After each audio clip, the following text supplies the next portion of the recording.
Carmad bagian kasalapan. Nopel Candrahayat, penerbit PT Mangle Panglipur, citakan kahiji September 1880 genep, dipidangkeun ku Simkuring Pun Nazarudin Azhar. Nyanggakeun.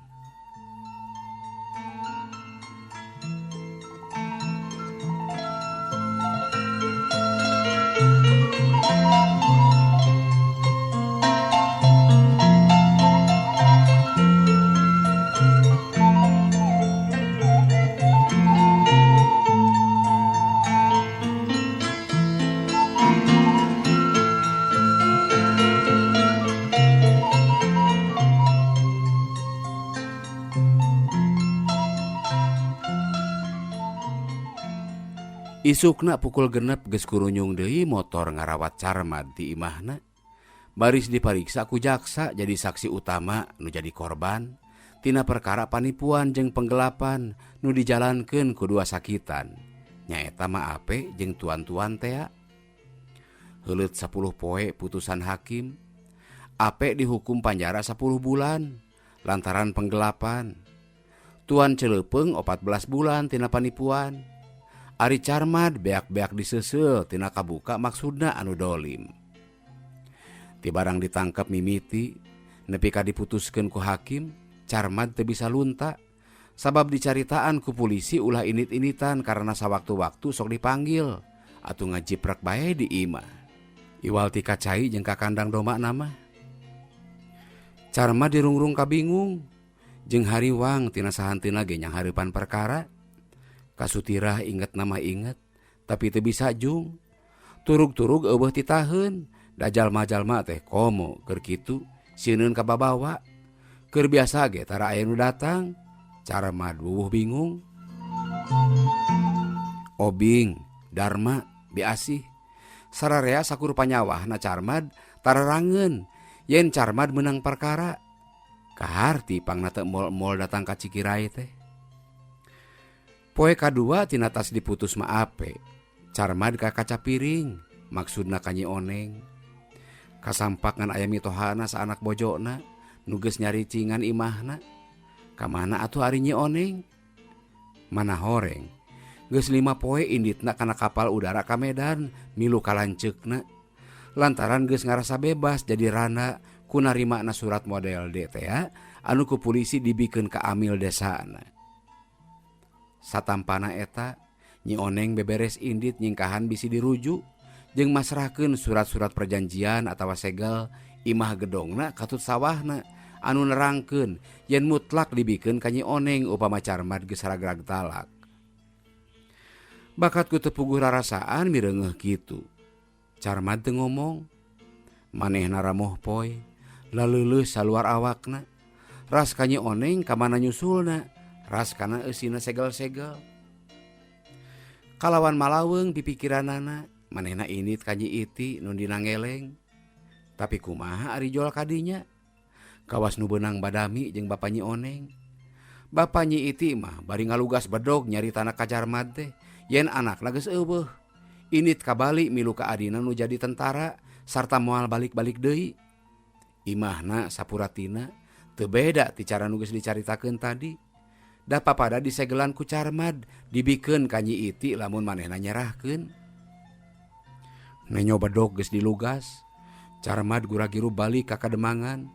Sanajan bari rada kabur pangacianana, hatena teu boleh muji ka pamajikan nu pangkolotna anu tetep teu incah bari lahan, tur teu budi teu parangi, bubuhan terah Cimangkok aya turunan ti dituna. Tapi Carmad sasatna teu notogkeun maneh asup ka imahna. Lantaran anak datang ka panyaweran bet kadenge nu ngajerit. Jol ka tengah imah, kasampak pamajikanana keur nyuuh ceurik bari nyakel surat. Sing horeng tas maca model DTA anu geus aya 10 poena ku manehna katarimana ti desa. Lantaran milu kawer ku ayana motor polisi nu ngarawat Carmad jeung saterusna kulaku lampah salakina, eta surat kapopohokeun di luhur lomari teu kabaca. Mun teu manehna kakebut beberes mah saharita moal waka kabuka. Carmad olohok nyampeurkeun rek ngupahan, ngusapan anu keur ceurik. Neng Inoh, kitu ngaranna nu kolot ngagurinjal ngejat bari merong ka Carmad. Panonna pinuh ku Cipanon pok ngomong, anjeun ulah antal-antal deui ka kuring. Sabab ayeuna geus lain-lainna deui. Kuring geus lain harim anjeun, malah geus aya 10 poena, tapi karek kanyahoan ayeuna. Carmad ngawalon, nya bener kitu. Menurutkeun tanggalna eta model dek mah, tapi kakara ge 10 poe atuh ino. Jadi 3 bulan deui gak aya tempo pikeun ngarujuk. Naon? Ceuk Neng Ino. Sing inget, urang geus regal talak, geus 3 kali anjeun nyerahkeun kuring, ka 3 kali ayeuna. Geus teu aya deui hak anjeun mah ngarujuk deui kuring. Kakara Carmad ngudupung kapiuhan ku ngadenge omongan Neng Ino kitu. Sababnya geus regal talak.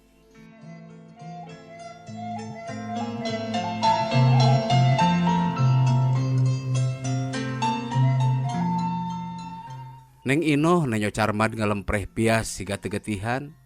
Gewat nyalukan hiji-hijina sobatna Carmad, Mang Handi jeung saurang deui guru manehna sorangan ngaji sifat 20 nyaeta Kiai Abed. Carmad digarotong dikana dipankeun, derek-dek ku Neng Ino dicaritakeun sagala-galana. Yak tos pisan, tos teu aya hakna ngawangsulan. Kajawi upawi farantos ka selangkun nu sanes. Pondokna carita Mang Suhandi jalma percaya loba akal ikhtiar supaya Neng Ino daek diselang heula ku manehna. Ngarah gampang cenah ditikahna atawa nganyaran deui ku Carmad. Tapi ceuk Ki Abed, hal ngahalangkeun teh teu kenging bari bobodohan. Titikahan wungkul teu kenging. Tapi kedah sayak tosna anu laki rabi. Mondokan, ngawaziban, ngimahan, maraban, makean, dugi ka fifirakan deui, tos fifirakan di mana farantos bubar, idah neme tiasa nikah deui kanu heubeul. Neng Ino ngabiri-gidi gadenge kitu teh, malah ari sanyana mah pangna manehna ngajerit-jerik teh awahing ku atoh lain naon-naon. Atoh ku dipegat deui ku Carmad. Geus 3 kali manehna diserahkeun. Carmadna mau bisaeun deui ngarujuk. Atohna bakal papisah pikeun salawasna jeung Carmad nu teu kendat-kendat nganyeri, ngahina-hina pedah manehna teu indung teu bapa. Dianggap yen teu aya deui saluuhaneun iwal ti tumampra kumaha salaki. Asa aing sorangan anu meunang anu kawasa nu jugala. Ayeuna manehna geus rana, aya jalan pikeun malas kanyeri. Carmad rek didakwa, rek dipentak ka hakim agama supaya manehna mere mut'ah atawa parurugi. Rek ngaku teu suka disarahkeun karana teu boga dosa, teu gugur teu angin ditalakna ge dibokong-bokong acan. Pangdakwa ti Neng Ino jadi kanyataan.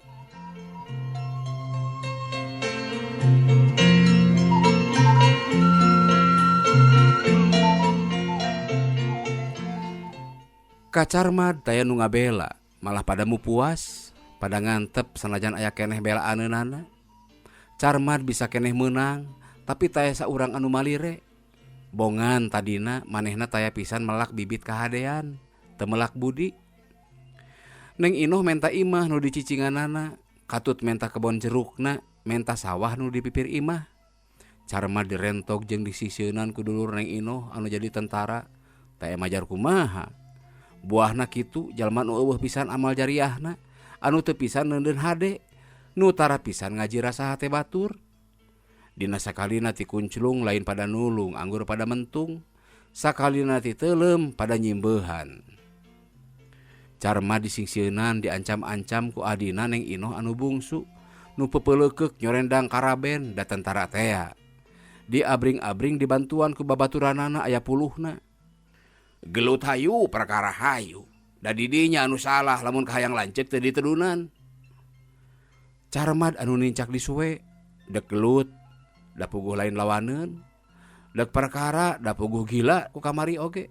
Jadi saksi geus matak teu sare teu dahar, kudu dibere nginum-nginum acan di kamar tunggu teh. Ayeuna mah bakal jadi sakitan. Tungtungna Carmad angkat tangan, ngelehan memeh diputus ku hakim agama, mikeun imahna ka popotonganana anu dipihukum ku manehna kurang leuwih 10 tahun. Imahna kebon jerukna dibikeun bae awahing sieun ku hakim jeung ngarah bebas teu riweuh hatena.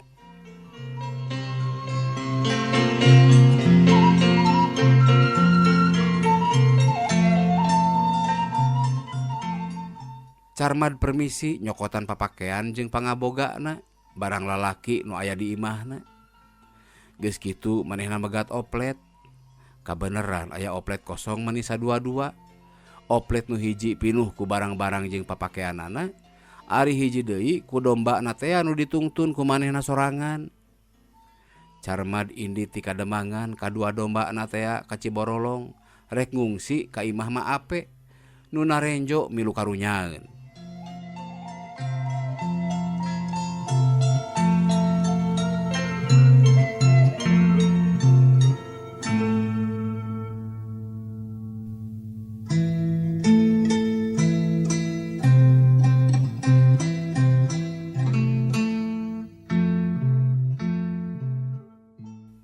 Carmad nu gelis di imah ma ape anu kosong.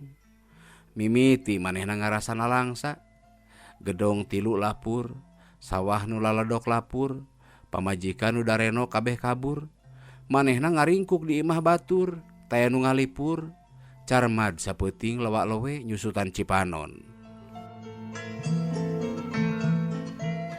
Tatangga nu dareukeut karaget bet ngadak-ngadak aya domba anu teu eureun-eureun disada. Domba teh kawasna lapareun atawa ngarumas asal tina kandang bet aya di jero imah. Isukna Bang Ijo jeung Bang Miang anu tas balik ti Jakarta kaget nyampak Carmad aya di imah ma ape kadua dombana. Sanggeus diterangkeun ku Carmad, da eta 2 jalma teh titas di titah mawaluah teh indit ka lemurna. Teu nyarahueun yen ma ape geus dibui jeung saterusna tina kaayaan Carmad nepi ka ngungsina kadua domba. Bang Ijo ngadenge kitu ngagebrag meja. Ah juragan tong alit hate. Gedong 3 sawah 4 hektar. Teu aya jamak. Leungit banda ubaran ku banda deui. Gering ku jelema ubaran ku jelema deui. Piraku saya rek teu bela. Leungit nu darenok loba deui nu daremplon. Leungit nu kumaha bae ge tangtu aya gantina. Keur naon sawah nu 10 hektar deui, situ aya 7na, balong aya 10na teh, tegal jeung talun upluk aplak keneh anu juragan. Banda tatalang raga, barang tatalang wirang. Nah make kudu nguluwut. Gedong bisa bikin lagi, nu geulis-geulis pi eusianeunana saya yang cari. Mau yang mana sok? Di sini eueuh banyak di kampung saya yang melamar. Akal bagaimana nanti, asal saya maksud juragan nyampe. Carmad aya nu ngubaran kitu rada oge ngarasa hatena lalaga deui. Ih lain bang, lain kitu. Ayeuna saya rek udang heula. Bener saya teh boga keneh. Banda saya loba keneh, teu kudu susah. Malah leuwih bebas ayeuna mah, da teu boga rumah tangga ieu, rek ka mana mendi ge. Saya teh jadi hayang nyingkah ti dieu ku geus wirang. Kumaha mun milu ngumbara ka ditu ka Teluk Naga atawa Pangkalan. Nah di Tanjung Burung, di Muara, atawa di Tanjung Pasir, atawa di Kayu Bedar. Di mana we nu asing buat saya. Tapi hayang mawa urang dieu ari pamajikan mah. Nah itu memang kena kan. Di sana sawah murah. Tanah murah, jual 1 hektar di sini bisa dapat 4-5 hektar beli di sana mah. Jual sawah juragan di dia belikeun di situ, di sono di kampung gua. Tapi kadinya hoghagna, lila-lila Carmad jadi ngalamun, hayang pindah tapi hayang mawa Nyi Sutirah. Niatna rek disumputkeun di sisi laut. Ngadak-ngadak Carmad cager ngulubutna ku ngalamun rek mawa kabur maling Nyi Sutirah mah. Ku lemes teu beunang. Ku dibeli-beli teh hasil, kari hiji deui akal nyaeta ku diiwat. Bener, ceuk kede kudu kilat.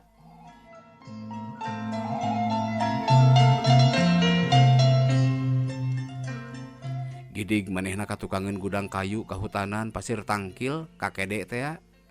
Kede kasampak aya. Tapi diajak ngalah Nyi Sutirah manehna tamada, malah ngawawadian. Yen Nyi Sutirah lain unghak-unghakeun.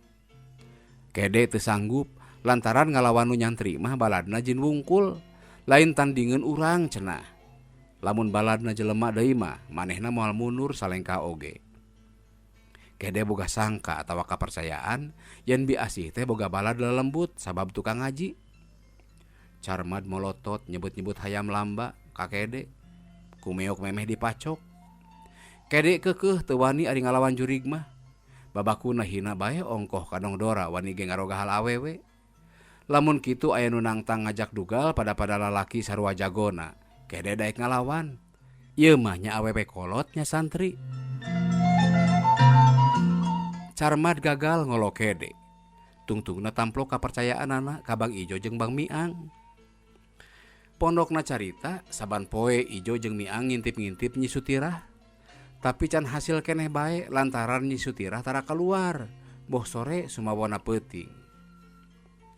Tujuanana arek diculik tuluy dibawa ka pangkalan. Bang Miang aya hojahna mere patwa ka Carmad. Tina dipikir-pikir kumanehna susah dilakukeunana. Mun mawa Nyi Sutirah ka Tangerang, terus ka pangkalan atawa Teluk Naga teh. Barabe kudu tumpakan. Kajaba mun aya mobil nu sorangan. Hadena mah ku Carmad dipatotoskeun deui jeung jinisna. Da bare toge can puguh monyet hideungna. Can lawung deui kaburu aya halangan. Tapi Carmad keukeuh nolak kana usulan Miang sakitu dirojong ku Ijo ge. Kalah kahayang maling bapana heula cenah, maling Darma. Keun sina diteangan ku anakna, geus kitu mah piraku hese. Ayeuna mah kieu we atuh, omong Carmad. Kulantaran nyulik Sutirah teu bisa, leuwih hade bapana we atuh culik si Darma. Engke tangtu anakna neangan. Tah, nya waktu eta urang main kilat. Kitu nya kitu atuh, ceuk Bang Miang. Engke peuting malam Kemis, kabeneran poek bulan. Urang coba-coba ka pasekon.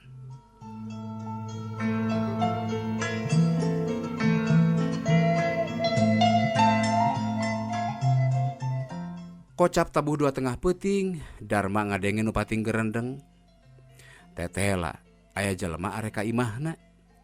Darma nu geus biasa hudang peuting kadua pamajikanana dek salat tahajud, geuwat ngorejat bari jeung nanya kanu di luar. Panyana Darma obing. Da eta nu sok datang janari tengah peuting teh. Tapi barang berai dibuka pantok bet lain. Kasorot lampu teteh lapisan. Anu daratang teh babaturan Carmad anu milu hadir di Cikirai teh. Ku Bang Ijo Darma dibobodo yen Nyi Sutirah di Cikirai gering payah nu matak peuting-peuting datang ngabejaan. Jeung supaya Ki Darma ayeuna keneh ka kota. Keun bae emakna mah cenah isuk deui ge aya keneh waktu. Obing ge bieu geus dibejaan, malah geus ngadagoan di jalan. Ngadenge Nyi Sutirah gering, puguh bae rarubaseun mah. Tapi barang ngadenge yen obing aya di jalan, rada oge sangsi Darma teh. Tapi manehna terus bae milu, katipu ini tengah peuting.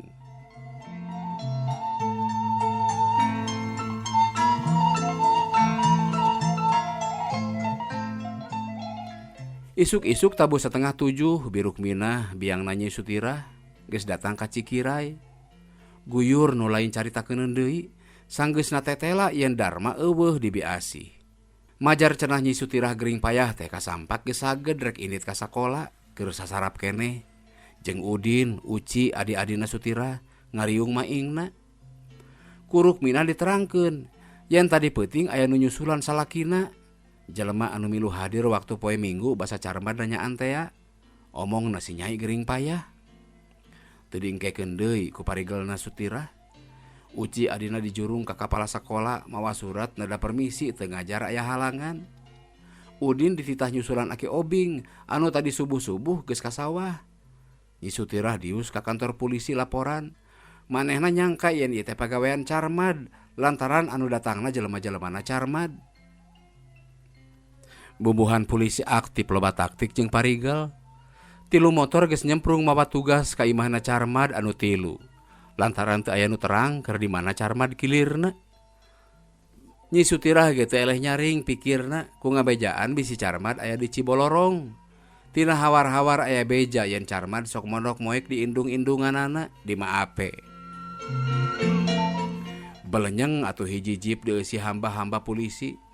Supirna anu kungsi nyokot Maape teh hese deui atuh jol sorog bae ka imah Ape. Ari Jol teh nya Carmad kasampak aya didinya malah geus dangdan. Tapi na nyorangan bae iwal ti kadua dombana. Carmad dina reuasna teu puguh-puguh make dek lumpat sagala karep nama. Gugup jeung teu puguh pola, Carmad ditewak. Saur komandan, "Naon sabab maneh make lumpat? Jeung di mana ayana Darma?" Carmad eukeun mah biasana balelol galab hese dek ngomong. Kata mah geus kabur pangacianana awahing sieun ku polisi. Digertek kitu teh, batan ngomong, anggur kamuruput awahing kasima. "Di mana Darma?"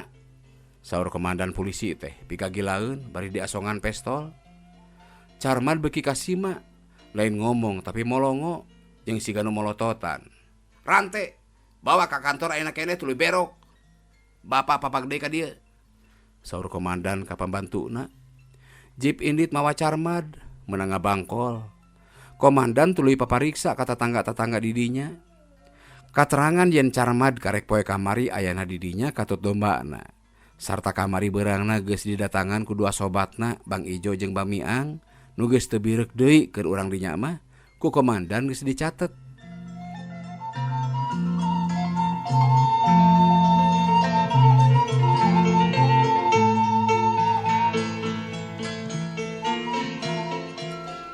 Bubuhan harita teh poe Kemis, poe pangajian, atuh geus rabul kabi asih anu daratang rek ngaraji. Sing horeng pamajikan kedege bet milu katuliskeun malaikat jadi nya milu ngajina teh. Geus meunang 3 Kemis ka 4 harita. Hikmat gede ka kede nu asalna teh diniatan-niatan acan, bet jadi babalik pikir. Tina jahat teh Malik Soleh, sanggeus nampa panyarekan bi asih, basa kapergorek ngolo-ngolo Nyi Sutirah teh bareto. Kaharti pangna nolak kana pangolona Carmad, jeung kaharti pangna kitu teh da ngalak ka bapana, Paale teh tina bangsat gerot pakokolotna bat jadi haji. Poe eta kubi asih ditamada ka santri-santrina yen teu aya ngaji lantaran Darma alona aya nu nyulik. Diteda ka sakur nu araya, sami-sami keresa ngadoakeun karana Allah, muntang ka Gusti pikeun kasalamatan Darma anu ditungtungan ku ngadua. Rengseng ngadua nu dihaminan ku sakur nu hadir diiring ku Fatihah, para istri guragi rumarulang.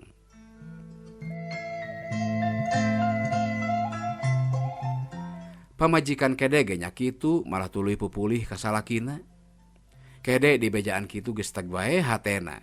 Yen tangtu eta teh pagawean Carmad, si corob ceuk pikirna.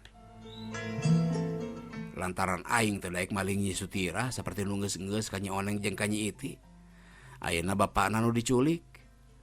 Kede nu geus babalik pikir ngaleket teh hatena. Nyai Oneng, Nyai Iti, hapunten dosa kuring nu sakitu gedena ka Nyai. Tapi ka Nyai cari laka jadi korban nafsu setan. Kuring sejang ngalebur dosa. Tenyokeun ku Nyai, kuring rek mangmalaskeun ka nyari Nyai. Kanu nitahna ka kuring.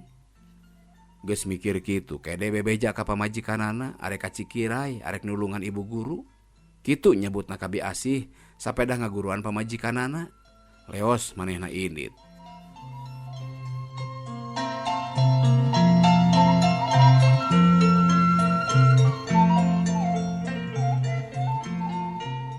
Kede geus datang ka Cikirai, nyampak imah bi asih jempe lir imah kosong. Kede pupuntenan, jol obing ka hareup da bi asih Rukminah jeung Nyi Sutirah mah numpi di kamar ke saralat hajat muntang kanu kawasa. Obing kaget kasemahan kuno anyar pinanggih. Kede jadi tikukur nerangkeun ngaran manehna sarta tuluy mopoyankeun maksudna. Obing kaget, heran teu percaya kana omongan kede, manehna ngahuleng. Keur kitu jol Nyi Sutirah kaluar, ngadengi aya semah-semah teh. Barang jol ge ujug-ujug tenget ka kede. Nyi Sutirah nerangkeun ka Obing yen tamuna teh santrina Maing ti Pasir Tangkil. "Aeh geuning," ceuk Obing beuki tah mah heran. Bruk kede sujud ka Nyi Sutirah bari ngomong, "Emang leda hampura tina geus rumasa dosa Nyai. Lantaran bareto geus aya niat rek hianat ditahan Carmad. Tapi ku kasauran Nyai sareng patwa Ibu Haji harita, emang lir disiram rahmat. Jadi emut ka pangeran. Mang sumpah moal deui-deui ngalakukeun kaawonan sapertos nu parantos-parantos. Tawis Mang babalik pikir, Mang sajan nebus dosa ieu. Mang jalmina nu baris tiasa pinangkepun Carmad. Mang nu baris bela milari Rama Nyai. Mang ngetohkeun jiwa raga upami Rama Nyai teu kapendak. Muga-muga dina salamet. Mangga saksian. Kitu ceuk Ede bari onggeng-onggengan meh nyium dampal suku Nyi Sutira.